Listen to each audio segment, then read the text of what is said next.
What do we do when we find ourselves in places, situations where we don't want to be? We feel like this is not where I want to be right now at this point in my life, but yet you still find yourself in that space and time. You feel like you have prayed to God to change your story to take you from one level to another level, but yet still it feels like you're still going around the same cycle without any form of direction and hope. It's easy to feel hopeless at such points. It's easy to want to give up and throw up the towel. It's easy to feel like the grass would be greener on the other side. But sometimes, maybe taking a step back to see and probably look inward, there might be blessings for some form of gold that God has deposited in that present situation. Maybe it's time to begin to bloom where you are planted, to begin to look at where you are positively, to begin to enjoy, to begin to find peace right where you are, to stop being anxious, stop being worried, stop letting beautiful moments pass you by simply because you're just focused on some form of goal. You want to live in a certain kind of apartment, where you find yourself living in a place where you don't really feel comfortable in, and for that purpose you're not enjoying your stay there. You get back home after a long day and you're feeling like this isn't where I should be returning to. You look all around you and all you see is the negative. Maybe it's time to begin to bloom where you are planted, to begin to see the best out of every situation. You have a job and you feel like, oh, this is not the best job for me.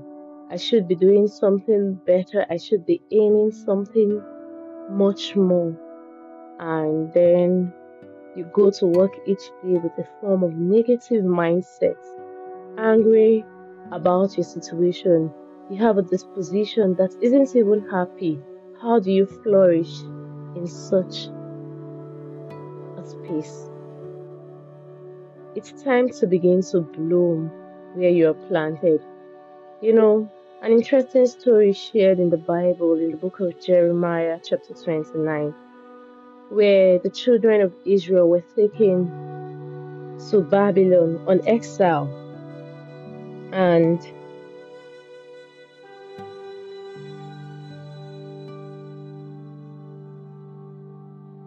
they felt as though, they were slaves, but yet still there was an instruction for them. They were meant to plant and eat what they plant, give their sons and their daughters out in marriage so that their sons and daughters can, reproduce another generation. In essence, the scripture was telling them, God was instructing them to bloom where they are planted. He even further instructed them to pray for the land. You can imagine being enslaved in a place and then praying for the peace of that place, praying for the prosperity of that place, praying for the goodness of that place. In short, it feels absurd. But then the scripture says, because in the prosperity of that place lies their own prosperity, because they were currently in that space. They needed to learn to bloom where they have been planted. And guess what? The exile was for a given period of time. It was for 70 years. And scripture said that the Lord said when the 70 years would be completed. He himself would deliver them from slavery in Babylon. And he went further to say, "For I know the plan I have for you, plan of good and not of evil, to give you an expected end." It's easy for them to have felt like, what's God's plan? A whole 70 years in slavery. But God wanted them to bloom, to grow, to prosper, even within those periods, because He knew the plan He had for them. Plans to prosper them and not to harm them. Plans to give them hope and future. And it's still the same way today. The plans of God for our lives, as long as we are children of God, will always remain plans to prosper us and not to harm us. A loving Father would not delight in harming His children. There are plans to give us hope and a future.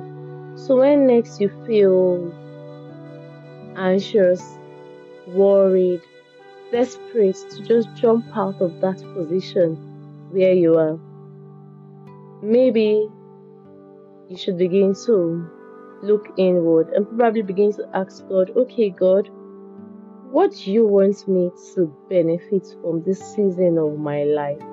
What are the lessons? What are the character that I need to build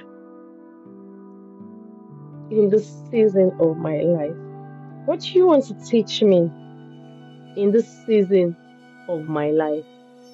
And when we begin to see things this way, it can have a whole shift on how we view where we are. A change in perspective is definitely guaranteed. I pray God will help us. I know it's not always easy, but I really, really pray God will help us to see ourselves really the way God sees us, even when we see failure, to know He sees us as success, and to know and be assured that His plans for us is never to harm us, but to give us a hope and a future. And may we begin to learn to bloom where we are planted, to enjoy the moment and not let beautiful moments pass us by simply because we are just focused on the next goal. Thank you and see you in another episode. Bye.